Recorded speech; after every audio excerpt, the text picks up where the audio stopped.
بار دیگر صلوات بر محمد و اہل بیت محمد۔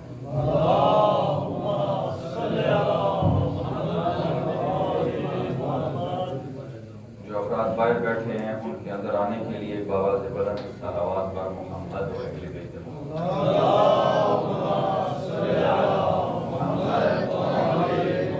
اعوذ باللہ من الشیطان اللعین الرجیم، بسم اللہ الرحمن الرحیم، الحمد للہ رب العالمین، والصلاة والسلام والتحیۃ والاکرام علی سیدنا و نبینا و شفیع ذنوبنا و طبیب نفوسنا رحمت للعالمین ابی القاسم مصطفیٰ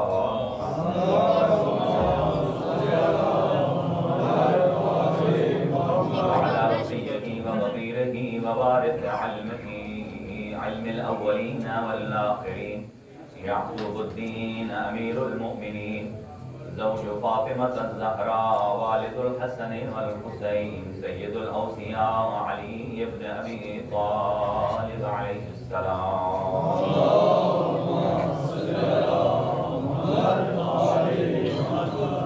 وعلى أهل بيته الطيبين الطاهرين المعصومين المنتخبين المنتجبين الذين أذهب الله عنهم الرجس وطهرهم تطهيرا اللهم صل على محمد وآل محمد لا سيما على بقية الله الأعظم روحي وأرواح العالمين لتراب مقدمه الفداء عجل الله تعالى فرجه الشريف وسهل الله تعالى مخرجه الشريف ولعنة الله على أعدائهم أجمعين من يومنا هذا إلى قيام يوم الدين.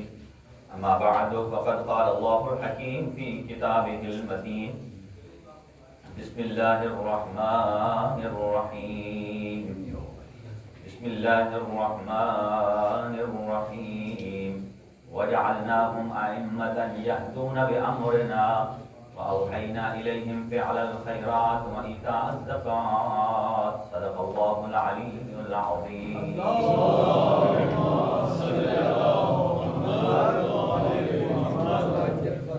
دعائیہ جملات ہیں اللہ تعالیٰ کی ذات تمام عزاداران سید الشہداء ان سب کو اس بارگاہ میں آنا قبول اور منظور فرمائے، ان کی جملہ دینی دنیاوی شرعی حاجات پوری فرمائے اور ان کی کامیابیوں اور ان کی ترقیوں میں جتنی رکاوٹیں ہیں ان سب رکاوٹوں کو دور فرمائے، اور اس ادارے کے جو معاونین موجود ہیں اللہ تعالیٰ ان کو طول عمر نصیب فرمائے اور ان کی توفیقات خیر میں اضافہ فرمائے، اور اس ادارے کے منتظمین کارمندان جتنے والنٹیئرز ہیں اللہ تعالیٰ ان سب کی توفیقات خیر میں اضافہ فرمائے، اور جو اس جہان پانی سے کوچ کر گئے ہیں ان کے درجات بلند فرمائے، اور ان مجالس عزا کا ثواب ان مرحومین کے نام اعمال میں بھی درج فرمائے، اور خاص طور سے ہمارے سید ضامن شاہ صاحب ان کے والد کا انتقال ہوا ہے، اللہ ان کے درجات بلند فرمائے، اور جتنے جملہ مومنین موجودین ہیں ان کے مرحومین کی مغفرت فرمائے، مریضوں کو شفائے کامل و عاجل نصیب فرمائے، ایک بچی مہروش زہرا اللہ ان کو صحت اور تندرستی عنایت فرمائے، اسی طرح سید صادق شاہ صاحب کی بہو اللہ تعالیٰ ان کو شفائے کامل و عاجل نصیب فرمائے، اسی طرح ایک اور مومنہ نے درخواست سے دعا کی ہے، چند اور مومنین ہیں نام نہ لینے کی درخواست کی ہے، اللہ تعالیٰ ان تمام مریضوں کو شفائے کلی عنایت فرمائے۔ پروردگار بحق محمد و اہل بیت محمد جہاں جہاں ذکر سید الشہداء کا انعقاد ہے اپنی جانب سے ان کی محافظت فرما اور مدد فرما، جہاں تشیع کی حفاظت فرما، علم و عمل کی ہمیں توفیق نصیب فرما، قرآن اور اہل بیت سے تمسک کی توفیق فراہم فرما، اور جتنے بھی عزاداران سید الشہداء ہیں جو کسی اعتبار سے شرکت کرتے ہیں، چاہے وہ پڑھنے والے ہوں، سننے والے ہوں، عزاداری کرنے والے ہوں، پکانے والے ہوں، اور اس میں اعانت اور مدد کرنے والے ہوں، سب کی توفیقات خیر میں اضافہ فرما۔ پروردگار بحق محمد و اہل بیت محمد امام زمان عجل اللہ تعالی فرجہ الشریف کا جلد از جلد ظہور فرما، ہمارے جتنے نوجوان ہیں، ینگسٹرز ہیں، یوتھ ہیں، اللہ تعالیٰ کی ذات ان کو اپنے والدین کا فرما بردار بنائے، قرآن اور اہل بیت کے راستے پر چلنے کی توفیق عنایت فرمائے، ان کے والدین کی زندگیاں دراز فرمائے، ان کو اپنی زندگی میں کامیابیوں اور کامرانیوں سے ہمکنار فرمائے۔ اپنی دعاؤں کی قبولیت والی ایک بار مل کر بآواز بلند صلوات بر محمد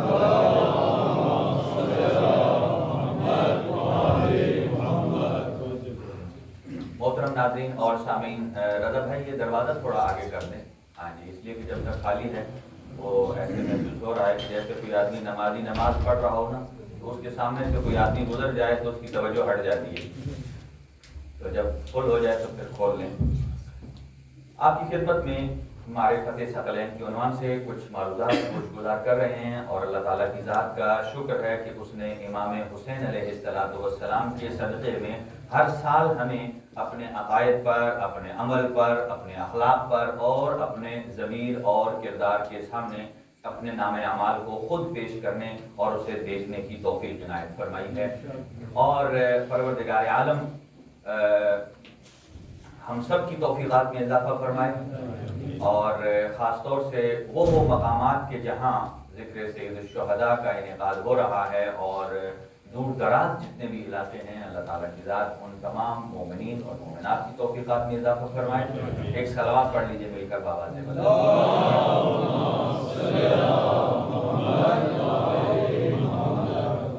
سامعین محترم، عزاداری سید الشہداء ایک عبادت ہے، معاملہ نہیں ہے، یہ بات واضح ہونی چاہیے۔ جیسے نماز عبادت ہے، جیسے روزہ عبادت ہے، جیسے حج، زکوٰۃ باقی عبادات ہیں، ایسے ہی عزاداری سید الشہداء عبادت ہے۔ اور ہمارا یہ سر امتیاز ہے اور خوش قسمتی ہے کہ جتنے بھی سامعین یہاں موجود ہوتے ہیں، ہماری عادت یہ ہے کہ پہلے باوضو ہوتے ہیں اور پھر باوضو ہو کر سید الشہداء کی صف اعضاء میں شامل ہوتے ہیں، اس لیے کہ پاکیزگی سے انسان کی عمر لمبی ہوتی ہے، پاکیزگی سے انسان کا فہم کھلتا ہے۔ جس طرح ایک خوشبو کے بارے میں کہا جاتا ہے کہ آپ اگر اچھی خوشبو اور مہک والی جگہ پر رہتے ہیں تو آپ کا دماغ شارپ رہتا ہے۔ اسی لیے حضور سرور کائنات صلی اللہ علیہ وسلم کا جو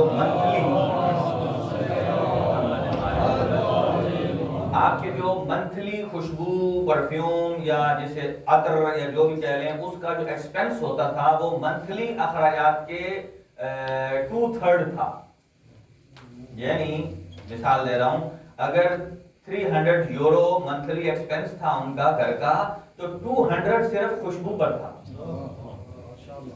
اور یہ بات یاد رکھیے کہ حضور کو خوشبو کی ضرورت نہیں ہے۔ یہ آپ اور ہمارے لیے درس ہے، کیونکہ حضرت ام سلمہ جو زوجہ رسول صلی اللہ علیہ وآلہ وسلم ہیں، وہ ایک مرتبہ لیڈیز کی محفل میں جاتی ہیں اور وہاں لیڈیز نے ان سے پوچھا کہ یہ کس قسم کا عطر آپ نے لگایا ہے؟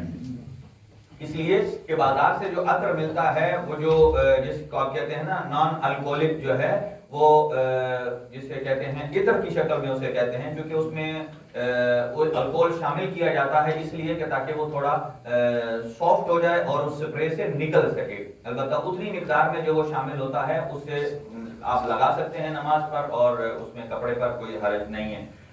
تو حضور سرور کائنات کی زوجہ ام سلمہ جاتی ہیں تو انہوں نے پوچھا یہ آیا کیا ہے؟ مسک ہے، عنبر ہے؟ آپ نے جیسا کہ دیکھا ہوگا خانہ کعبہ کی خوشبو الگ، ذریعہ مقدس پر جاتے ہیں ان کی خوشبو الگ۔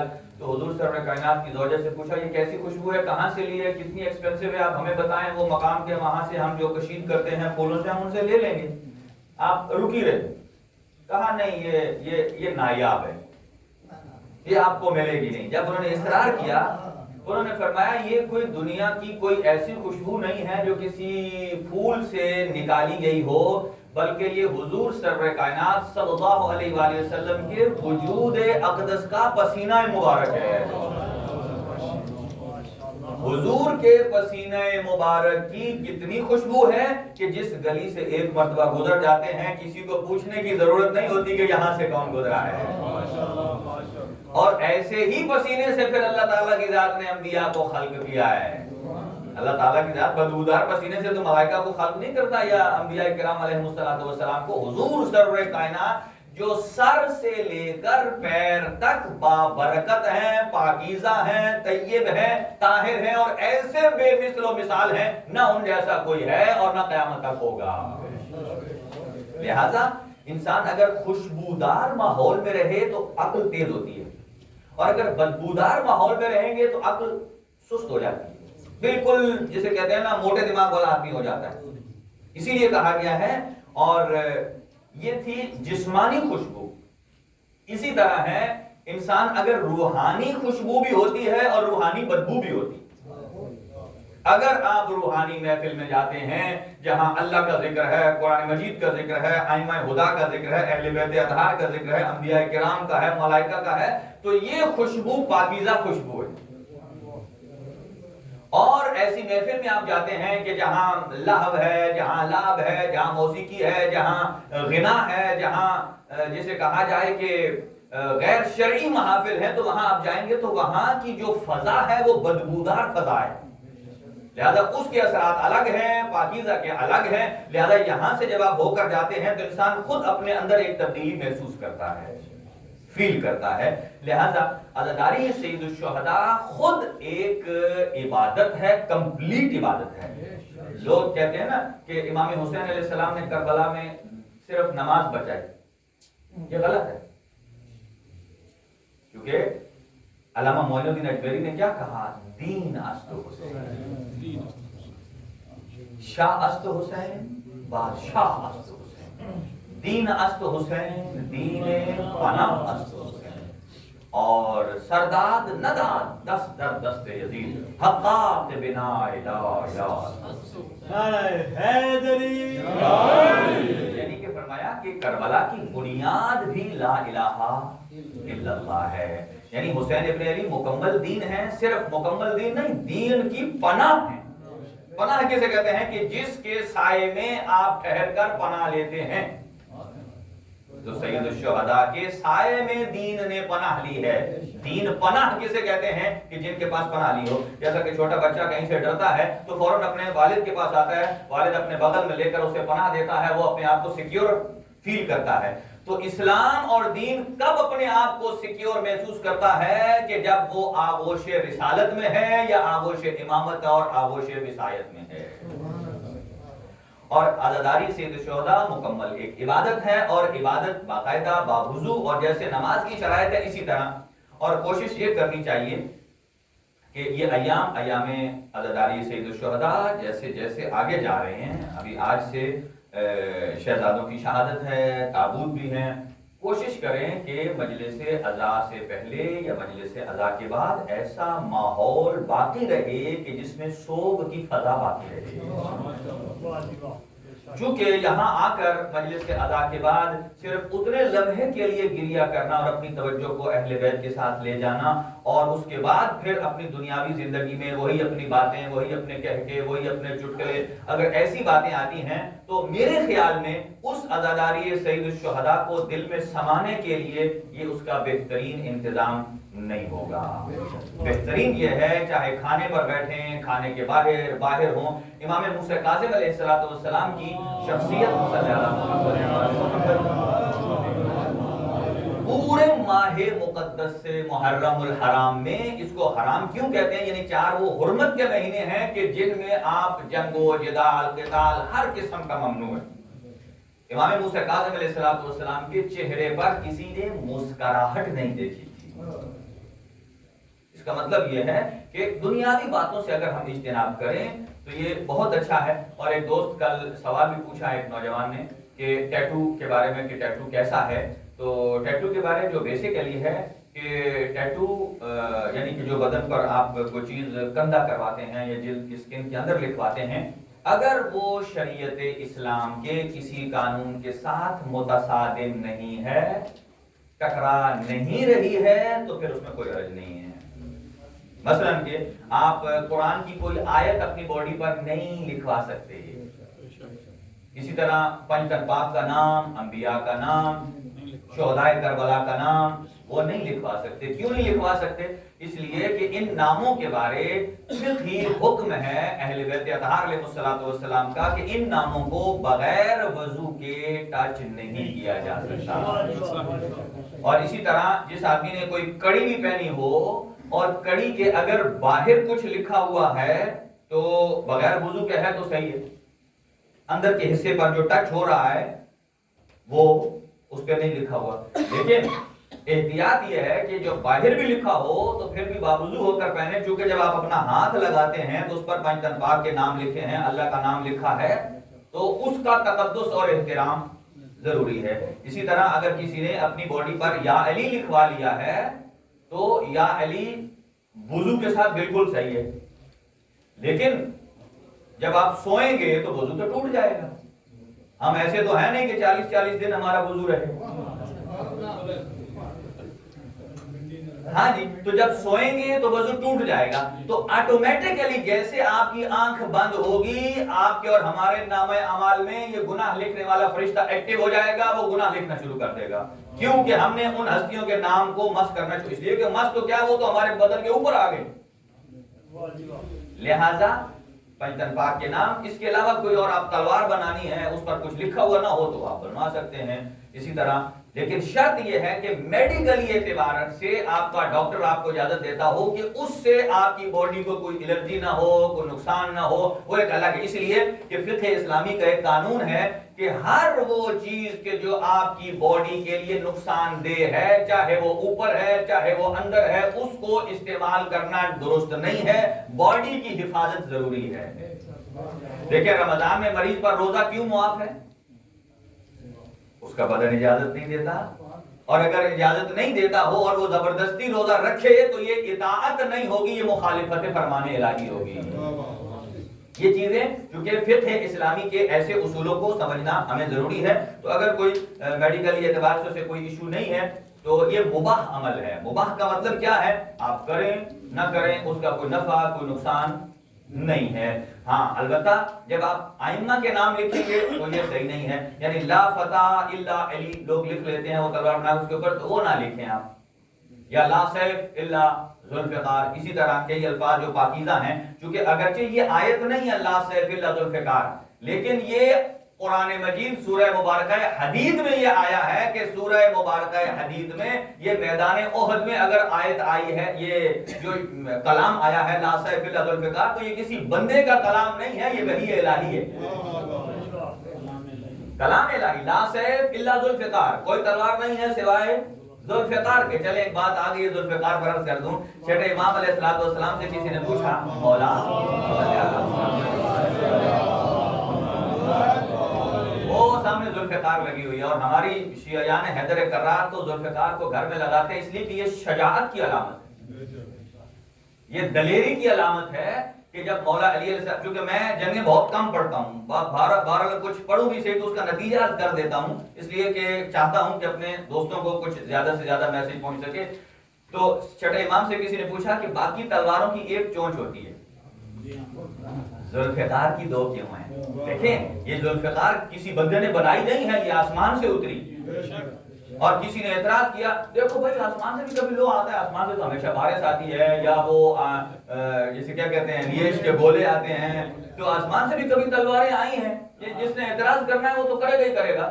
وہ کہے گا بھائی آسمان پہ لوہا کدھر آ گیا، آسمان پہ لوہا. اس کو جواب دیا مولانا اسماعیل دیوبندی مرحوم علیہ الرحمہ نے، اور انہوں نے یہ کہا کہ مجھے یہ بتاؤ کہ بنی اسرائیل کے لیے کھانا کدھر سے آتا تھا؟ آسمان سے آتا تھا. کہا جس آسمان پر اتنی بڑی دیگ پک سکتی ہے، اتنی آگ موجود ہے، تو وہاں لوہا پگھل نہیں سکتا. یعنی یہ ایک نقضی جواب ہوتا ہے. نقضی کا معنی یہ ہوتا ہے کہ وہ آپ پہ کوشچن کر سکتا ہے، کراس کر سکتا ہے. جیسا کہ لوگ کہتے ہیں آپ ہر سال محرم کیوں مناتے ہیں؟ کیوں مناتے ہیں؟ ایک دفعہ منا لیا تو ختم ہو گیا. ان سے پوچھو محرم پرانا ہے یا قربانی ابراہیم پرانی ہے؟ حضرت ابراہیم کی قربانی پرانی ہے یا محرم پرانا ہے؟ زیادہ تو اس کی ڈیٹ زیادہ ہے. تو 1400 سال تو امام حسین علیہ السلام کی شہادت کو، اس سے پہلے حضرت ابراہیم علیہ السلام تک آپ 1000 سے زیادہ عرصہ لگا لیں آپ. تو جب حضرت ابراہیم کی قربانی کو ہر سال دوہرا لیتے ہیں، اس پر نہ تکلیف ہوتی ہے، نہ ماتھے پر شکن آتا ہے، نہ وضو ٹوٹتا ہے، نہ نکاح ٹوٹتا ہے. اور سید الشہداء جو کہ فدیناہ بذبح عظیم ہیں. تو جب امام صادق علیہ السلام سے کسی نے پوچھا کہ یہ اس کی 2 چونچ کیوں ہیں، اس کے اصل ورڈ یہ ہے روایت کے کہ ابن رسول اللہ صلی اللہ علیہ وسلم لماذا سمی ذوالفقار و ذوالفقار. ٹیکنیکل لفظ ہے، صحابی بھی بڑا کوئی ٹیکنیکل تھا. ذوالفقار اور ذوالفقار. فقار کا معنی ہوتا ہے 2 چیزوں میں سے کسی ایک کو برابر کاٹنا، اسے کہتے ہیں فقر. جیسا کہ مولا امیر علیہ السلام کے سر میں جب درد ہے اسے کہتے ہیں فرق اطہر. ٹھیک ہے. فرق ذوالفقار کہتے ہیں کہ ایسی چیز کہ جو فقار کرنے والی ہے، برابر برابر کاٹنے والی. امام سے پوچھا لماذا سمی ذوالفقار و ذوالفقار، اس کی 2 چونچیں کیوں ہیں، اس کو ذوالفقار کو ذوالفقار کہتے کیوں ہیں؟ آپ نے فرمایا کہ اللہ تعالیٰ کی ذات نے امیر المؤمنین کو یہ تلوار عطا کی ہے کہ جس پر یہ چلتی ہے 2 نقصان کرتی ہے، ایک دنیا میں اور ایک آخرت میں. جس پر چلتی ہے اس کو دنیا میں نقصان یہ کرتی ہے کہ وہ دنیا میں زندگی سے محروم ہو جاتا ہے اور آخرت میں جنت سے محروم ہو جاتا ہے.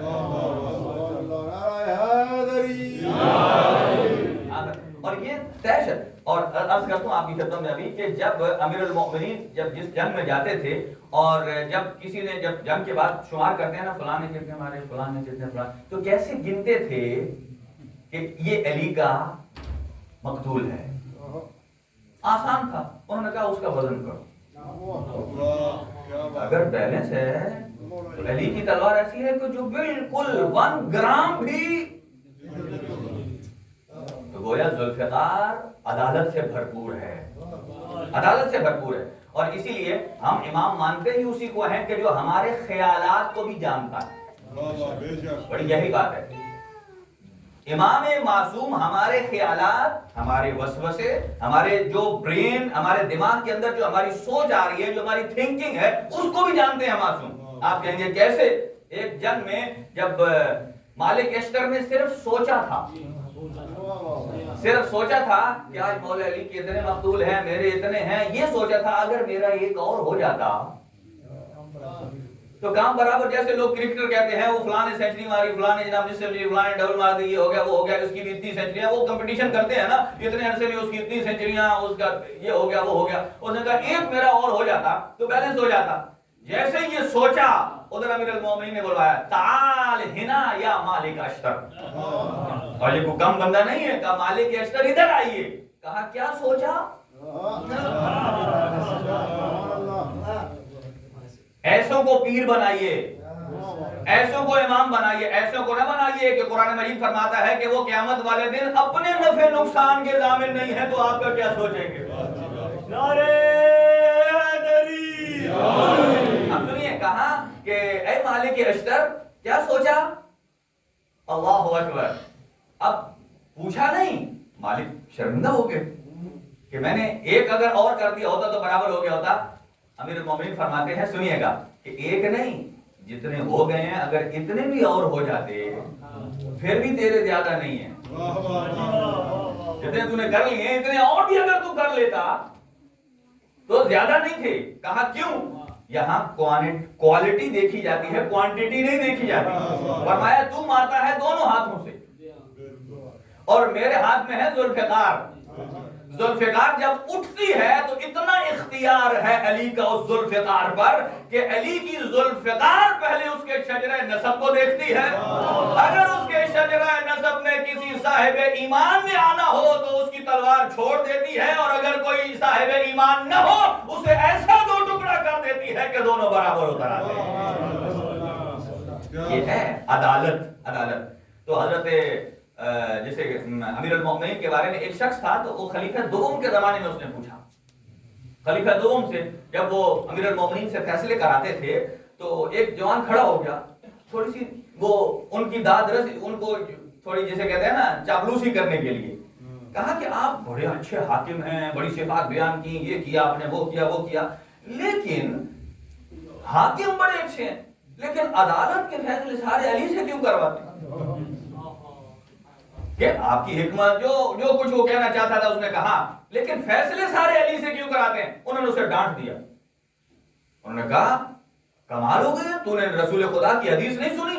رسول خدا نے فرمایا کفی و کف علی فی العدل سوا، حضور نے فرمایا اگر میرے ہاتھ کے طرح کسی کے ہاتھ کی کوئی عدالت ہے تو وہ صرف علی ابن ابی طالب، وہ کسی اور کی نہیں ہے۔ لہذا ہم اس بات پر آ رہے ہیں، باتوں سے باتیں نکلیں کہ عزاداری سید الشہداء ایک عبادت ہے، اور اس میں ہم جتنا اپنے آپ کو مغموم رکھ سکیں، اور یہ سید الشہداء کی اس عزاداری کا دیکھ لیں کتنا بڑا امتیاز ہے کہ ہمیں قرآن مجید دیکھیں، جیسا کہ قرآن مجید کا ایک سورہ ہے، کوئی ایک سورہ آپ لے لیں، وہ کسی ایک لائن سے نہیں چلتا۔ مثلا ایک سورہ بنی اسرائیل کو لے لیں، اس نے شروع میں معراج کا ذکر ہے، پھر کسی اور چیز کا ذکر ہے، پھر اگلی آیت میں کوئی اور ہے، جیسے ان اللہ ملائکتہ یصلون، پہلے اور ہے بعد میں کچھ اور ہے، بالکل موضوع پلٹتا ہے۔ اور مجالس سید الشہداء کا مزاج بھی حسین کی طرح قرآن کا مزاج ہے، قرآن کا مزاج ہے، یعنی کہ حسین ابن علی کی فکر انسان کو ہر موقع پر دستک دیتی، جس طرف آپ زندگی کے شعبے میں نکل جائیں آپ کو دستک ملے، چاہے مالیات کی طرف چلے جائیں، اکنامک کی طرف چلے جائیں، دنیا کے جتنے موضوعات کی طرف چلے جائیں۔ لیکن یہاں میں عرض کروں گا کہ ایک صلوات پڑھیں مل کر بابا سے،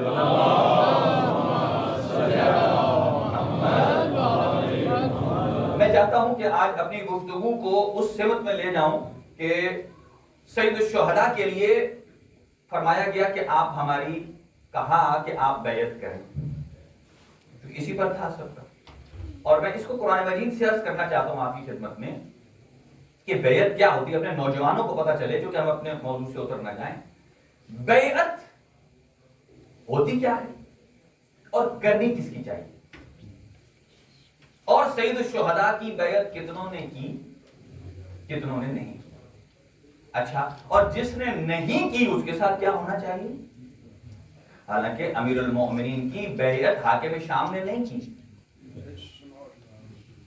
اور عبداللہ ابن عمر جو خلیفہ ثانی کے بیٹے ہیں انہوں نے بھی بیعت نہیں کی، اور ان 70 افراد میں سے تھے۔ لیکن جب معاویہ ابن ابی سفیان اس دنیا سے جاتا ہے، اس نے اپنے بیٹے کے لیے اپنی زندگی میں بیعت لی، اپنی زندگی میں۔ دیکھیں حضور نے، ہمارا تو یہی موقف ہے کہ حضور سرور کائنات نے اپنی زندگی میں علی کے لیے غدیر میں اعلان بھی کیا اور لوگوں سے بیعت بھی لی۔ لیکن 4 خلفاء کو آپ دیکھیں، میں اپنے نوجوانوں سے مخاطب ہوں کہ آپ دیکھیں ہر خلیفے کی انتخاب کا طریقہ الگ ہے، الگ ہے۔ کیوں؟ کیا اسلام الگ الگ طریقے بتاتا ہے؟ اسلام کا تو ایک طریقہ ہے، قرآن فرماتا ہے لن تجد لسنت اللہ تبدیلا، اللہ کی سنت میں کبھی تبدیلی، اللہ نے جو نظام نبوت متعارف کرایا ہے، انٹروڈیوس کرایا ہے، اس کا ایک ہی طریقہ ہے۔ اللہ اپنے نبی کو شریعت دیتا ہے، اللہ اپنے نبی کو خبریں دیتا ہے، اللہ اپنے نبی کو قدرت اعجاز دیتا ہے، اللہ اپنے نبی کو معصوم بناتا ہے، اور اس کے بعد اس وقت بھی یہ ساری چیزیں برابر ہیں۔ کبھی ایسا نہیں ہے فلاں کو اس طریقے سے، فلاں کو اس طریقے سے۔ اب پہلے خلیفہ سقیفہ میں ان کا انتخاب ہوا، دوسرے کا انہوں نے خود، ہاں دوسرے خلیفہ نے یعنی پہلے نے ہی ان کے اپنے بعد دوسرے کو نامینیٹ کر دیا۔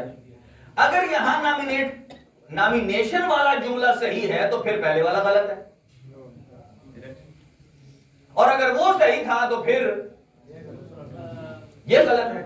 اچھا، اور تیسرا کہ خلیفہ ثانی نے پھر شورا بنا دی 6 آدمیوں کی، کہ وہ جو ہے کمرے میں بند کر دیے، کہا کہ یہ بنائیں، یہ طریقہ اور ڈیفرنٹ۔ اور امیر المؤمنین کو جب خلیفہ بنایا گیا تو امیر المؤمنین نے کسی شورا میں شرکت نہیں کی، کسی سے نہیں کہا کہ میری بیعت کرو، بلکہ لوگ امیر المؤمنین کے دروازے پر آ گئے اور یہ جملہ کہا یا علی اگر آپ ہماری جو امت کی مہار کو نہیں تھامیں گے تو ہم محشر کے میدان میں رسول خدا صلی اللہ علیہ وسلم سے شکایت کریں گے۔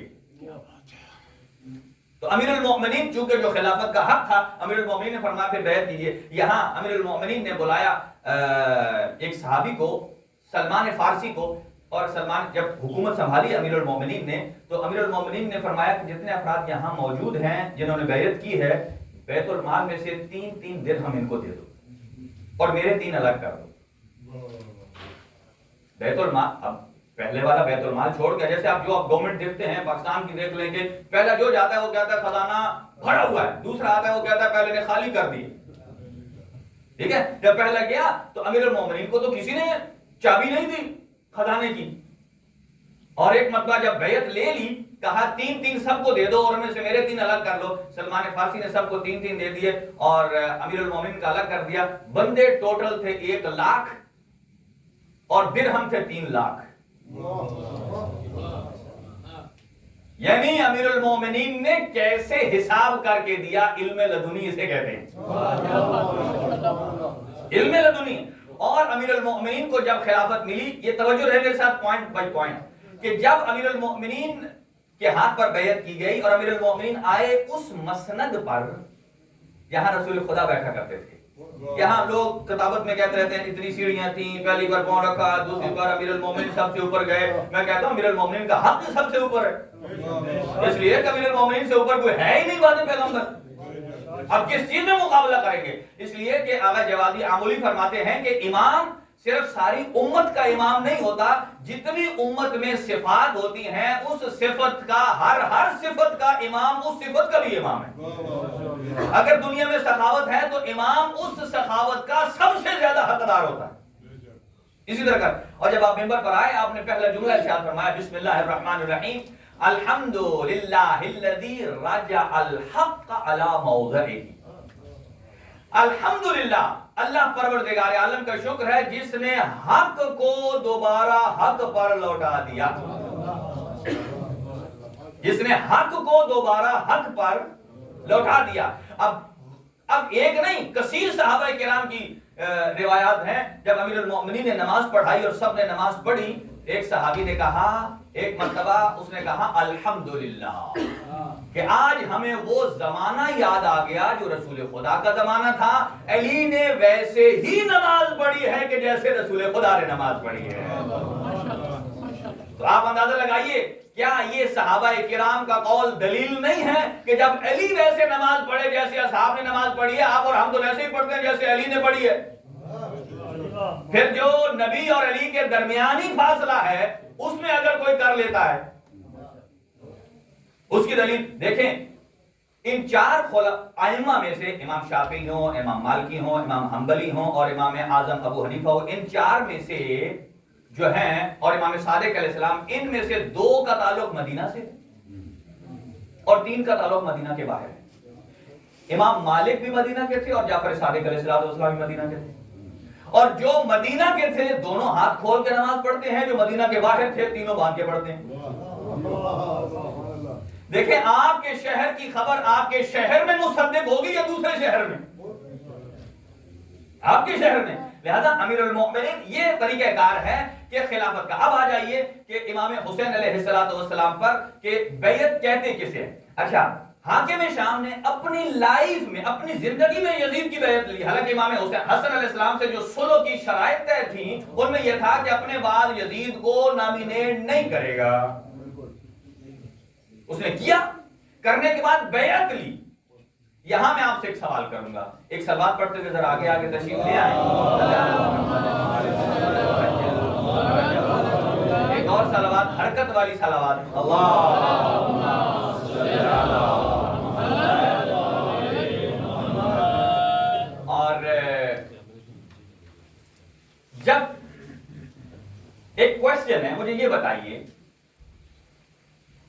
اب سنیے میرا سوال، معاویہ ابن ابی سفیان نے اپنی لائف میں یزید کو اپنا جانشین بنایا اور بیعت بھی لی۔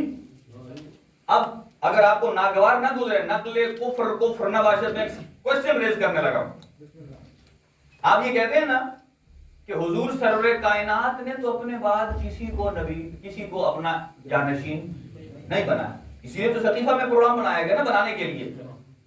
اچھا، نبی نے نہیں بنایا انہوں نے بنا دیا. اب اس کا مطلب میں کیا سمجھوں کہ حاکم شام نبی اعظم سے افضل ہے؟ سوچئے تھوڑی دیر کے لیے. نہ کلے کفر نہ باشد. یہ سوچنا ہے. کربلا ہمیں یہی سکھلاتی ہے. اگر ہمیں یہ پوائنٹس سمجھ آ جائیں تو ہمارے ہاں امامت کا کانسیپٹ کلیئر ہو جائے گا. اگر آپ یہ سمجھتے ہیں کہ اس نے بنا، اس کا مطلب ہے کہ یہ الیاذ باللہ نبی اعظم سے افضل ہے. آپ اسے کاتب وحی کہتے ہیں تو کاتب وحی افضل ہو گیا. حالانکہ اہل سنت کے جو ہمارے برادران ہیں ان میں جو معتدل جو مصنفین ہیں وہ کہتے ہیں کوئی ایک روایت بھی صحیح ایسی نہیں ہے کہ جو حاکم شام کی فضیلت پر دلالت کرتی ہے.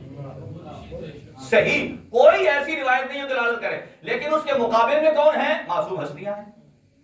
اب میں یہاں عرض کرنے لگا ہوں. اس کا مطلب یہ ہے کہ یہ پوائنٹ تو طے ہو گیا کہ چونکہ کسی نے سقیفہ میں میٹنگ کی، کسی نے اپنے بات کو نامینیٹ کر دیا، کسی نے شورا بنائی اور کسی نے اپنے، لیکن مکتب اہل بیت میں یہ عقیدہ نہیں ہے. مکتب اہل بیت میں یہ ہے، اللہ تعالیٰ کی ذات نے فرمایا الیوم اکملت لکم دینکم، کہ میں نے دین آج کے دن، جب ولایت امیر المومنین کا اعلان ہوا، آج کے دن دین کیا ہو گیا؟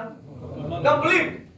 کمپلیٹ کا مطلب کیا ہے؟ یعنی کوئی چیز اب دین کے سرکل سے باہر نہیں.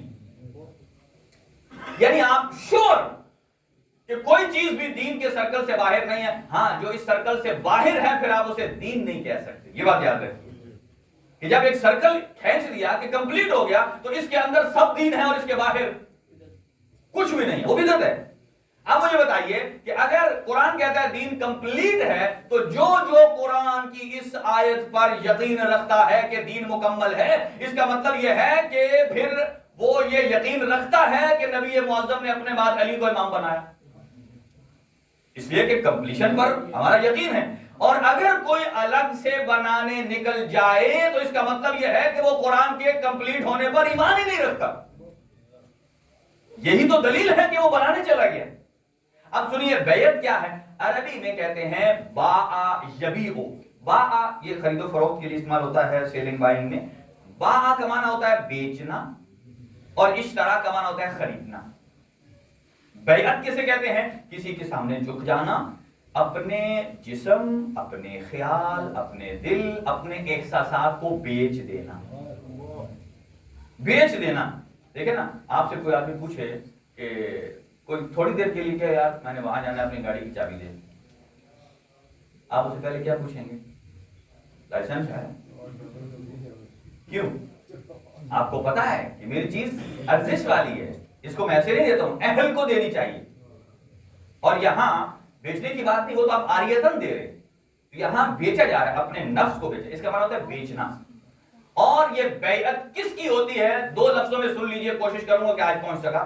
ایک تو اس کی بیعت ہوتی ہے جو انسان کامل ہونا چاہیے، مکمل ہونا چاہیے، اس میں کسی قسم کا کوئی عیب اور نقص نہیں ہونا چاہیے. جس میں عیب ہے آپ اس کے دیکھیں.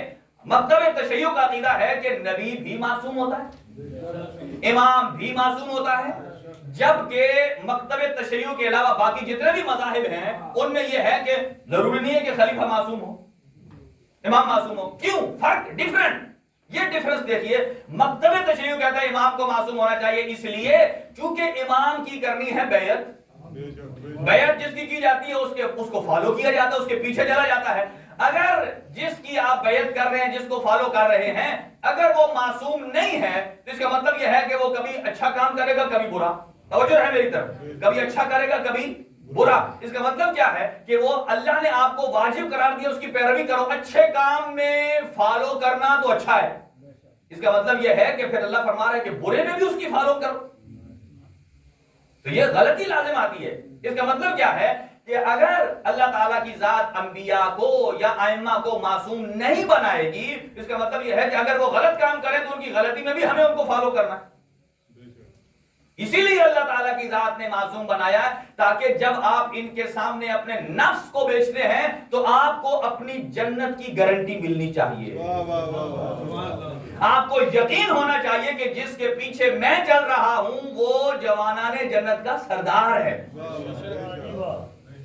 تو جس سردار کے پیچھے چلیں گے آپ اس کے راستے پر جا سکتے ہیں. لیکن دیگر مذاہب میں معصوم شرط نہیں ہے. وہ کہتے ہیں نہیں وہ تو بس کبھی کر سکتا ہے. اسی لیے تو لوگوں نے کہا بعد پیغمبر کہ اگر میں ٹیڑھا ہو گیا تو آپ مجھے سیدھا کر دیں. اچھا اگر امام کہے میں ٹیڑھا ہو گیا تو آپ مجھے سیدھا کر دیں، یہ کچھ سری ہے تھوڑی ہے ڈنڈا. اس کا مطلب یہ ہے کہ اگر جس نے سیدھا کرنا ہے پھر وہ افضل ہے. دیکھیں نا، آپ کہتے ہیں ایک آدمی رانگ ہے، دوسرا اس کو کریکٹ کرتا ہے، تو کریکشن کرنے والا اچھا ہے یا جس کو کریکٹ کر رہا ہے وہ اچھا ہے؟ تو جب وہ خود پبلک سے کہہ رہے ہیں اگر میں ٹیڑھا ہو گیا تو مجھے سیدھا کر دے، اس کا مطلب یہ ہے کہ آپ تو اس اہل ہی نہیں ہیں. جب کسی نے ان کے والد کو کہا کہ کسی نے کہا آپ کے بیٹے کو ہم نے خلیفہ بنا دیا، انہوں نے کہا کیوں؟ یہ تو سب سے بڑے ہیں. کہا اگر وہ سب سے بڑے ہیں تو پھر ان سے زیادہ حقدار تو میں ہوں، میں تو ان کا بھی باپ ہوں.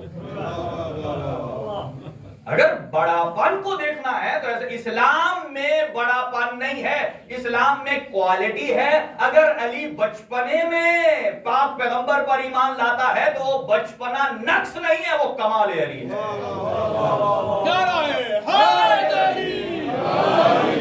وہ نقص نہیں ہے. دنیا اپنے آپ کا ایمان بڑا اپنا سر اونچا کرنے کے لیے وہ بچوں میں سب سے پہلے لے آئے. پتہ نا ایسا نہیں ہے. اب آگے بیعت کا معنی کیا ہوتا ہے؟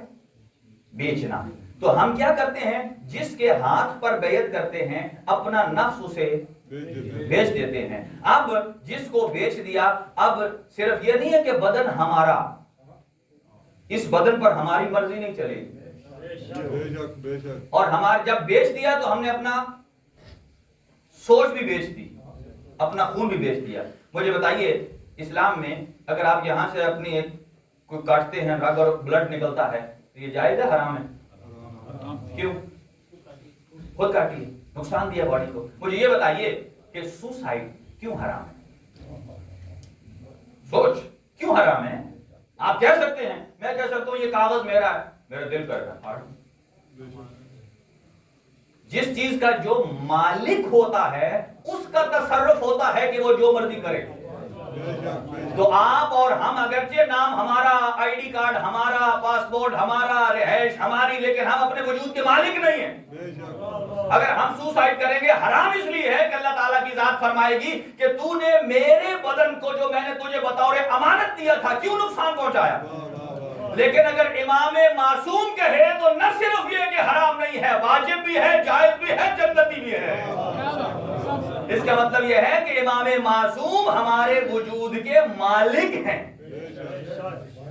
جیسے سید الشہداء نے شب عاشور کہا تھا میں نے تم سے بیعت ہٹا لی، بیعت ہٹا لی. ہاں یہ بات یاد رکھیے، یہاں دو لفظ ہیں، آج اشارہ کرتا ہوں پھر کل تھوڑی ڈیٹیل میں جائیں گے. بیعت ہوتا ہے بیچنا، اپنے وجود کو بیچنا. جس کے ہاتھ پر بیعت کرتے ہیں پھر ہم نے اسی کے پیچھے چلنا ہے. اگر بیعت کو توڑا تو ہم مجرم ہو جائیں گے. آپ سمجھ رہے ہیں؟ نبی معظم صلی اللہ علیہ وسلم اسی لیے کہا جاتا ہے غیبت امام زمان میں. آج آپ سب لوگ یہ عمل کریں، غیبت امام زمان میں ایک تو خاص طور سے عید غدیر پر اور دیگر جمعے والے دن، یا یہ ہے کہ جب آپ کو یاد آئے اپنے ایک ہاتھ پر دوسرا ہاتھ رکھ کے اپنے زمانے کی امام کے ساتھ بیعت کا اعادہ کریں.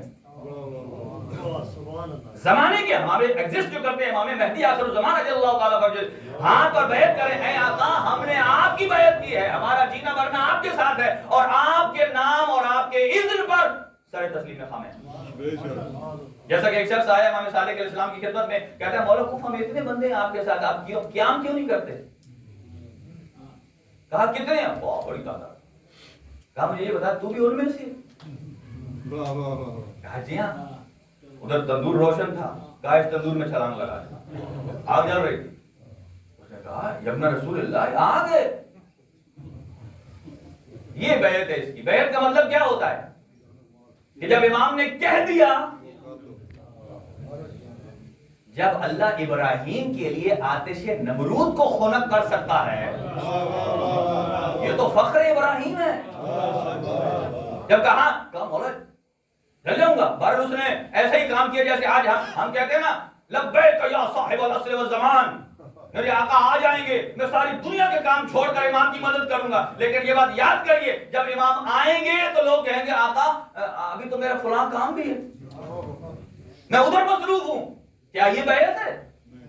اس کو کہا، اس نے پس و پیش سے کام لیا، اور وہ حقیقی موالی جو دور سے آ رہا تھا جس کا نام ہے ہارون مکی، دور سے آ رہا تھا امام کا صحیح، جس نے بیعت کی تھی اور اس کی پاس رکھتا تھا، امام دور سے آتے ہوئے دور سے سلام کیا امام نے، اس نے سلام کا جواب دیا، عرض ادب کیا، حضرت نے فرمایا اے ہارون مکی تندور کے اندر چلا جا۔ اس نے نہ ایک سنی نہ دو، تندور کے اندر، امام نے اوپر سے ڈھکن دے دی۔ اب وہ سمجھ رہا تھا کہ اب تو اس کا باربیکیو ہو چکا ہوگا، کہا آقا اس کو تو بچائیں۔ حضرت نے فرمایا تو مطمئن رہ، اس نے امامت کی بیعت کی ہے، یہ وہ ہے، ایسے ہمیں شیعہ چاہیے تو انقلاب آئے گا، جو اپنے وجود پر بھی انقلاب لا سکتے ہیں۔ امام راحل کے پاس کوئی گیا تھا، امام راحل کے پاس کوئی گیا تھا آدمی، اور کسی نے کہا کہ میں پاکستان میں اسلام لانا چاہتا ہوں، اسلام لانا چاہتا ہوں، نافذ کرنا چاہتا ہوں۔ انہوں نے کہا ہے کہ تیرا قد کتنا ہے؟ کہا 6 فٹ۔ کہا پہلے 6 فٹ پر تو اسلام لے آ۔ اسی لیے روایت کا ترجمہ جس کا میں یوں ترجمہ کرتا ہوں، امیر المومنین فرماتے ہیں کہ میرے شیعوں کی نزدیک کی نظر کمزور ہوتی ہے اور دور کی نظر تیز ہوتی ہے۔ وہ کیسے؟ کہا کہ چاہیے تو یہ کہ انسان اپنے عیب جلدی دیکھے، لوگ کیا کرتے ہیں اپنی طرف وہ نظریں نہیں آتی، دوسرے کی طرف جاتی، لہذا اس نے کہا آقا اس کو تو اٹھائیے، جل گیا ہوگا۔ حضرت نے جب ڈھکنا اٹھایا تو وہ ہارون مکی تسبیح سیدہ فاطمہ الزہرا ایسے باآ کا معنی ہوتا ہے بیعت کرنا، بیچ دینا، لہذا فجر کی نماز کے بعد اسی لیے کہا گیا ہے کہ جو آدمی دعائے عہد پڑھتا ہے، دعائے عہد، امام زمان جب ظہور فرمائیں گے دعائے عہد مسلسل پڑھنے والا اسے قبر سے اٹھایا جائے گا، امام کی زیارت کرے گا۔ اب یہ فارمولہ ہمیں پتہ بھی ہے، لیکن اگر ہم نہ کریں اور صرف کہیں کہ بس آقا آ جائیں، کوئی شارٹ کٹ ایسا مل جائے، ہم شارٹ کٹ کے بڑے ہیں، جی پی ایس چلا چلا کے نا شارٹ کٹ کے ماہر ہیں۔ اور باآ کا معنی ہوتا ہے بیچنا، اور دوسرا لفظ سنیے اشترا، اس کا معنی ہوتا ہے خریدنا۔ اب آپ کی لطافتوں کے لیے جملہ عرض کرتا ہوں، یہ بھی قرآن میں موجود ہے، دونوں کی ایک مثال عرض کرتا ہوں اور ڈیٹیل اس کی کل عرض کروں گا۔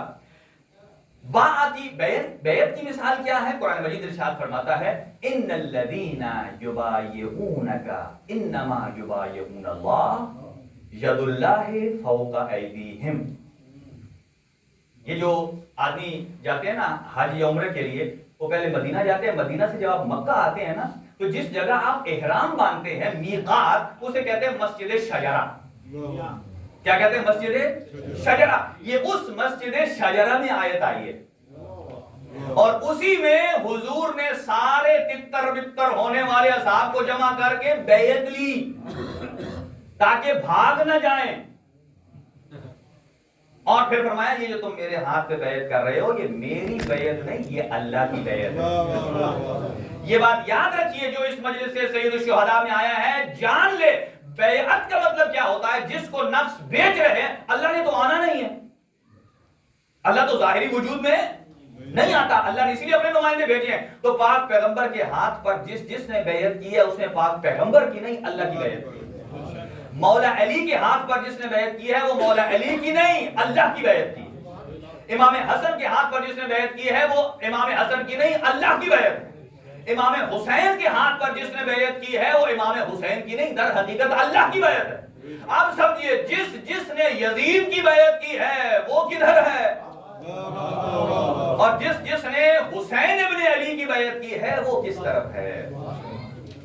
اور دوسرا اس طرح، چلیں اسی کی ایک بات سنیے اور تمام کرتے ہیں، وقت تیزی سے جا رہا ہے۔ یہاں عرض کروں آپ کی خدمت میں کہ آپ صلی اللہ علیہ وسلم نے جب بیعت لی تو ہاتھ اصحاب کے نیچے تھے سب کے، پاک پیغمبر کا سب سے اوپر تھا۔ اللہ تعالیٰ نے پاک پیغمبر کے ہاتھ کو کہا ید اللہ فوق ایدیہم، کہ اللہ کا ہاتھ سب ہاتھوں سے اوپر ہے۔ اس کا مطلب کیا ہے؟ اللہ کا ہاتھ ہوتا ہے نہیں، اللہ وجود رکھتا ہے، تو پھر کیوں کہا قرآن میں ید اللہ؟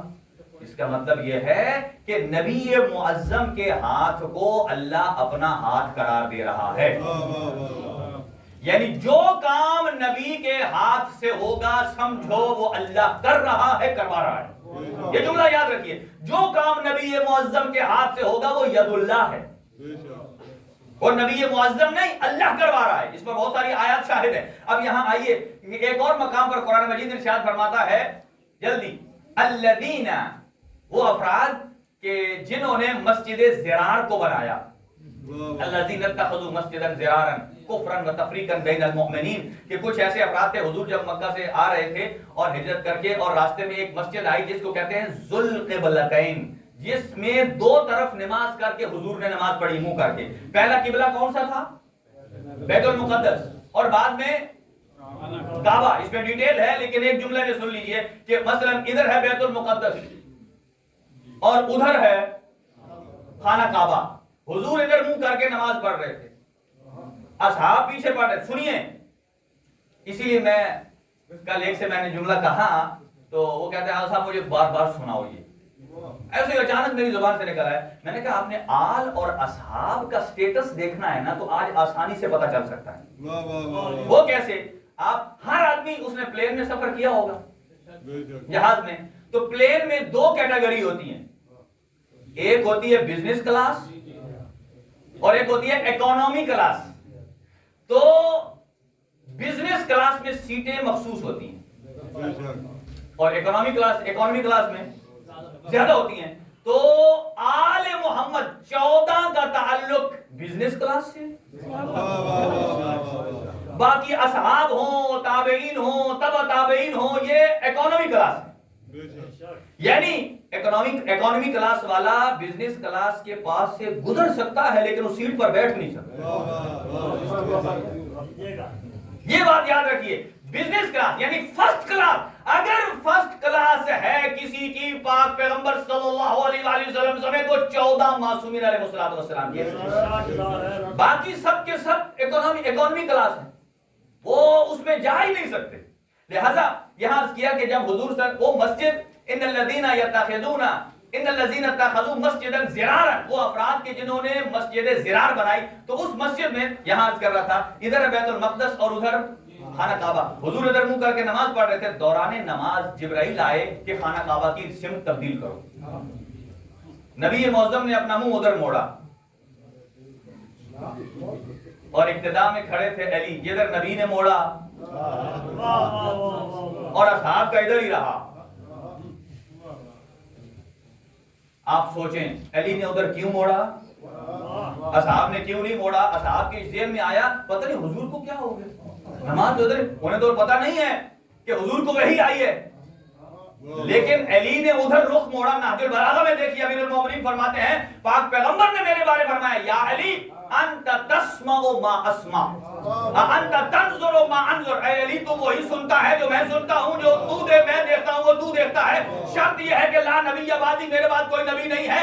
جب وحی الہی آئی اور جبرائیل امین پاک پیغمبر کے پاس آئے، بتایا کہ قبلے کا رخ چینج کر دیجئے، تو علی کی سماعتوں میں وہ جملے آئے، اور جب نبی نے رخ موڑا تو علی نے بھی موڑا.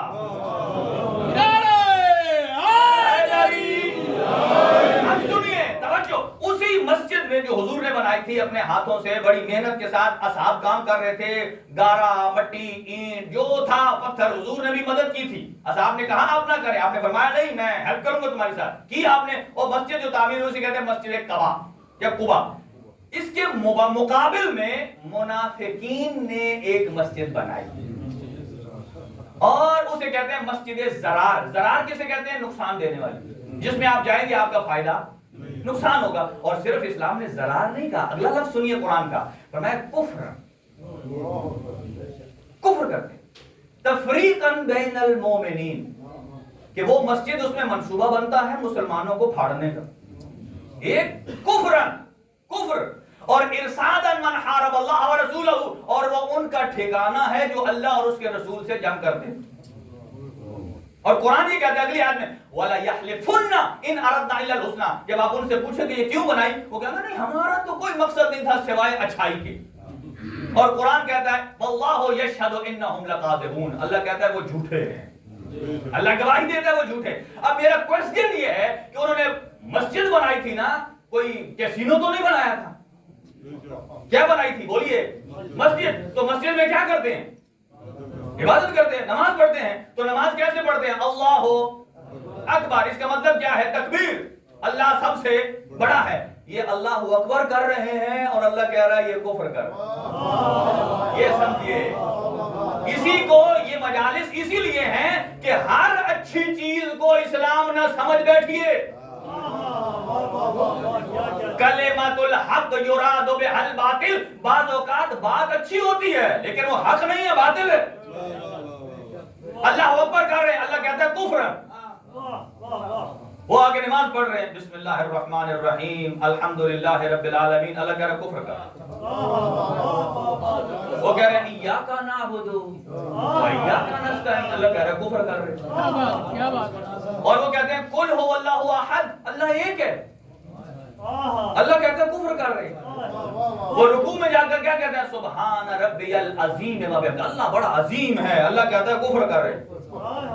سجدے میں جاتے ہیں سبحان ربی الاعلی و بحمدہ, اللہ کفر کر. اور استغفر اللہ ربی, کیا کس لیے ہوتا ہے؟ توبہ کرنے کے لیے کہ اللہ تعالیٰ ہمیں معاف فرما دے. یہ کہتے ہیں اللہ ہمیں معاف فرما, اللہ کہتا ہے یہ کفر کر رہے ہیں. اب سمجھ آیا کہ ہر کفر کرنے والا وہ کفر نہیں ہوتا جو علی کے مقابل میں آ جائے. سمجھیے اس بات کو, یہاں سمجھنے کی بات ضروری ہے کہ بیعت کس کی کرنی ہے, اللہ کسے بناتا ہے, لوگ کسے بناتے ہیں, یہی سمجھنے کی ضرورت ہے. اس کے پیچھے چلیے, جسے اللہ بناتا ہے وہ آپ کی جنت کا بھی ضامن ہے, دنیا کا بھی ضامن ہے, آخرت کا بھی ضامن ہے, اور جو اپنے نفع نقصان کا ضامن نہیں ہے وہ آپ کے نفع نقصان کا کبھی ضامن نہیں ہو سکتا ہے. یہ کہتے ہیں اللہ اکبر, اللہ کہتا ہے کافر ہے. سبحان ربی العظیم و بحمدہ, اللہ کہتے ہیں کافر ہے. یہ تشہد میں کہتے ہیں اشہد ان لا الہ الا اللہ وحدہ لا شریک لہ, کافر ہے. اشہد ان محمد رسول اللہ, یہ کافر ہے. آپ نے کبھی سمجھا کہ اللہ کیوں فرماتا ہے یہ کافر ہے, اور پھر اللہ نے جنگ تبوک سے واپسی پر نبی معظم کو حکم دیا اس مسجد کو گرا دو, یہ مسجد زرار ہے, گرا دو. سمجھتے ہیں کیوں؟ اس لیے کہ یہ مسجد بنی تھی اس مسجد کے مقابل میں جسے نبی نے اپنے ہاتھ سے بنایا تھا. تو گویا جس مسجد کو نبی نے اپنے ہاتھ سے, گویا نبی کا ہاتھ ہے ید اللہ, جسے نبی نے ید اللہ ہاتھ سے بنایا, اس مسجد کے مقابل میں جو مسجد بن جائے وہ باطل ہے, وہ ضرار ہے, وہ نقصان دہ ہے. تو جس علی کو نبی اپنے ہاتھ سے بنائے, علی کے مقابل میں جو بنے, کل ایمان نہ تکے قرآن نہ رہے,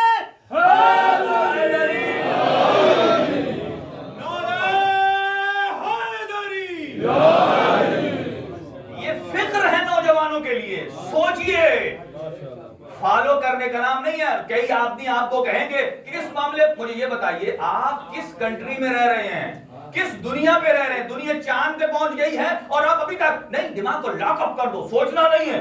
کیوں نہیں سوچنا؟ کس نے مجھے انجیکشن لگایا ہے عقل بند ہونے کا؟ قطعاً نہیں ہے. جس کی عقل پہ پردے پڑے ہیں, جس کی سوچ بند ہو گئی ہے, قرآن کیا کہتا ہے؟ ختم اللہ علی قلوبہم وعلی سمعہم وعلی ابصارہم غشاوۃ, کہ جس کے کان, آنکھ, دل پر مہر لگ جائے وہ تو اللہ کی طرف سے دھتکارا ہوا ہوتا ہے. اس کا مطلب یہ ہے کہ آپ اپنے کان پر مہر لگا کر یہ کہتے ہیں نہیں, جنگ صفین میں تو سوچنا ہی نہیں ہے کون حق پر ہے کون. بھائی سوچو گے تو حق کی طرف آؤ گے نا. اسی لیے مشاجرات صحابہ, یہ جملہ یاد کر لیں, آل اور اصحاب میں فرق یہ ہے, آل کا سٹیٹس فرسٹ کلاس ہے اور اصحاب کا سٹیٹس. آج کی گفتگو یہیں تک. یاد رکھیے کہ ہم نے ایک لفظ پر بات کی ہے بیعت, اور اس کی کچھ مثالیں عرض کریں گے, اور پھر کل کریں گے خریدنے کا مطلب کیا ہوتا ہے, اور اس صفت میں بھی صرف میرا مولا علی نمایاں ہے. ایام شہادت کے شروع ہیں, اور آج ہم نے جس بیوی کو پرسہ دینا ہے اس بیوی کا نام ہے مسافر شام, اور اس بیوی کو جو رسول اسلام نے لقب دیا ہے, فرمایا ام المصائب, ام المصائب. اور یہ وہ بیوی ہے, دیکھیں آپ اور ہم نے کربلا پر کب سے رونا شروع کیا؟ جب سے امام حسین نے مدینہ چھوڑا, جب سے امام حسین کربلا میں شہید ہوئے, تب سے گریہ شروع کیا نا. لیکن یہ وہ بیوی ہے جس دن سے پیدا ہوئی, اس دن سے روایت کے الفاظ یہ ہیں فقط بقت عالیہ, بی بی دنیا میں تشریف لائیں تو بی بی نے رونا شروع کر دیا، زور زور سے رو رہی ہیں. نیاز حسین ٹھہر کر سنیے گا. بی بی زور زور سے رو رہی ہیں. اور ایک مرتبہ جناب سیدہ فاطمہ الزہرا نے اپنے بابا کو بلایا.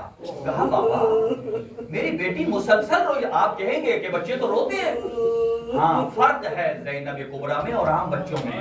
عام بچے روتے ہیں، زینب کبریٰ صرف رو نہیں رہی تھی، ساتھ ساتھ بینڈ بھی کر رہی تھی. اور وہ کیا لفظ بول رہی تھی؟ واہ غربتا، واہ حسینہ، واہ مظلومہ. یہ 3 لفظ بول رہی تھی. اور کہا اے میرے بابا یہ میری بیٹی یہ 3 مرثیہ پڑھتی ہے، 3 جملے کہتی ہے. نبی معظم آئے اور انہوں نے کہا اسکتی یا ام المصائب، اے مصائب کی ماں خاموش ہو جائیے. روایت میں ہے کہ بی بی نے گریہ کیا، تھوڑی دیر خاموش ہوئی پھر گریہ شروع کر دیا. اور اس کے بعد کہا نہیں ان کے بابا کو بلائیے. امیر المومنین آئے، کہا اسکتی یا ام المحن، اے دکھوں کی ماں خاموش ہو جائیے. تھوڑی دیر خاموش ہوئی پھر اس کے بعد گریہ شروع ہو گیا. اور اس کے بعد امام حسن مجتبی تشریف لاتے ہیں. وہ فرماتے ہیں اسکتی یا اختا کعبۃ الرضائیہ، اے وہ بی بی کہ جو تمام رضایتوں کے لیے کعبہ ہے خاموش ہو جائیے. خاموش ہوئی، تھوڑی دیر کے بعد پھر گریہ شروع کر دیا. اب سارے گھر میں کوہرام مچا ہے. سید الانبیاء گریہ کر رہے ہیں، امیر المؤمنین گریہ میں ہیں، فاطمہ الزہرا گریہ میں ہیں، امام حسن گریہ میں ہیں. اتنے میں امام حسین اور جناب زینب میں 2 سال کا فرق ہے. امام حسین سید الشہداء نے پوچھا اے اماں فضا یہ گھر میں کوہرام کیسا ہے؟ کہا آپ کی بہن ہے وہ گریہ کر رہی ہے، خاموش نہیں ہو رہی.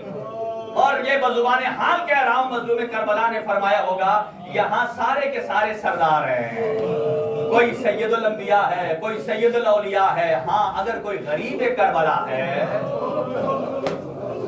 مظلوم کربلا گئے، کہا مجھے لے جائیے. اور ایک جملہ کہا اسکتی یا اختا، اے میری بہن خاموش ہو جائیے.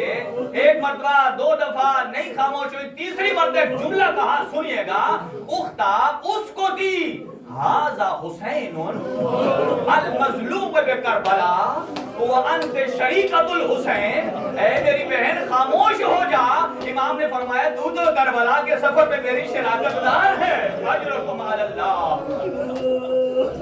بی بی خاموش ہو گئی. بزبان حال کہا ہوگا کہ اے میرے بھیا حسین آج تو نے میری آنکھیں کھلوائی ہے نا، تو کل جب میرے سر سے ردا ہٹے گی، آپ کا سر لو کے سینہ پر ہوگا تو آپ دیکھنا اپنی بہن زینب کبریٰ کی طرف.